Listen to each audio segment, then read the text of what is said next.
તો સ્વાગત છે ગાઈસ તમારું વિકેટિંગની એક નેક્સ્ટ વિડીયોની અંદર। તો આજે ગાઈસ આપણે જોરદાર એક લિરિક્સવાળું જે હાલ ઇન્સ્ટાગ્રામ પર ટ્રેન્ડિંગમાં રીલ્સ ચાલે છે તેના ઉપર આપણે જોરદાર સ્ટેટસ બનાવતા શીખવાડવાના છે। તો ચેનલ પર ન હોય તો ચેનલને સબસ્ક્રાઈબ કરીને આપેલા બેલ નોટિફિકેશન ઓલ પર સેટ કરી દેજો, કારણ કે આવા જે વિડીયો નોટિફિકેશન તમને સૌથી પહેલાં મળી શકે અને તમે નવા ટ્રેન્ડિંગ સોંગ ઉપર સૌથી પહેલાં સ્ટેટસ બનાવતા શીખી શકો। તો ગાઈસ આપણે જે વિડીયો છે એને આપણે સ્ટાર્ટ કરતાં પહેલાં એક ડેમો પ્રી વિડીયો જોઈ લઈએ, પછી આપણે જે વિડીયો છે એને આપણે આગળ સ્ટાર્ટ કરીએ। તો ડેમો સ્ટેટસ જોઈ લઈએ।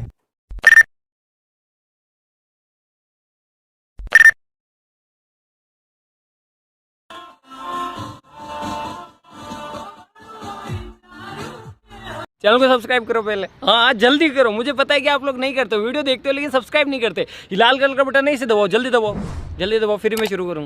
दबा दो जल्दी, दबा दिया, घंटी भी दबा देना, ठीक। तो चलिए शुरू करते हैं। તો અહીંયાથી ગાઈસ તમારે જે અલાઇટ મોશન એપ્લિકેશન છે એને તમારે ઓપન કરી લેવાની છે। XML ની તૈયારીની જે પ્રોજેક્ટની લિંક છે એની તમને લિંક હું ડિસ્ક્રિપ્શનમાં પ્રોવાઈડ કરી દઈશ। કંઈક આ પ્રકારની લિંક હશે, તમે જોઈ શકો છો।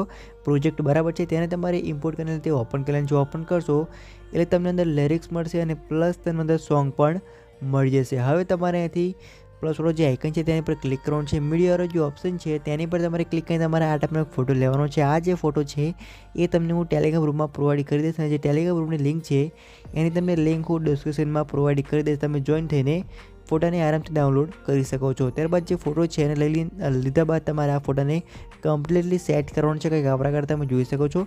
અને ત્યારબાદ આની જે લેન્થ છે એ તમારે મ્યુઝિકને એન્ડ સુધી કરી નાખવાની છે અને ફોટાની લેન્થ મ્યુઝિકને એન્ડ સુધી થઈ જાય એટલે જે ફોટો છે તેની પર તમારે હોલ્ડ કરવાનું છે અને હોલ્ડ કર્યા બાદ ફોટાને ખેંચીને આપણું જે મ્યુઝિક છે એની ઉપર તમારે કમ્પ્લીટલી મૂકી દેવાનું રહેશે, કંઈક આ પ્રકાર તમે જોઈ શકો છો। ત્યારબાદ ગાઈસ તમે જોઈ શકો છો કે આપણો જે વિડીયો છે એ જોરદાર રીતે તૈયાર થઈ ગયું છે। તો હવે આ જે વિડીયો છે એને તમારે ફક્ત એક્સપોર્ટ કરી લેવાનું રહેશે। તો કે તમને વિડીયો ગમ્યો છે, વિડીયો ગમ્યો હોય તો એક લાઇક કરી નાખજો, ચેનલ પર ન હોય તો ચેનલને સબસ્ક્રાઈબ કરીને આપેલા બેલ નોટિફિકેશન પર સેટ કરી દેજો। અને વિડીયોની અંદર તમને કંઈ પણ પ્રોબ્લેમ પડી હોય તો તમે મને કમેન્ટ કરજો, ત્યાં આગળ તમને હું જરૂરથી રિપ્લાય આપી દઈશ, બરાબર છે। અને વોટ્સઅપની પણ લિંક તમને ડિસ્ક્રિપ્શનમાં આપી દઈશ, ત્યાં પણ તમે મને કોન્ટેક્ટ કરી શકો છો। તો એથી કહે છે આપણે વિડીયો છે એને આપણે પૂરું કરીશું, પછી મળશું નેક્સ્ટ વિડીયોની અંદર। જય માતાજી।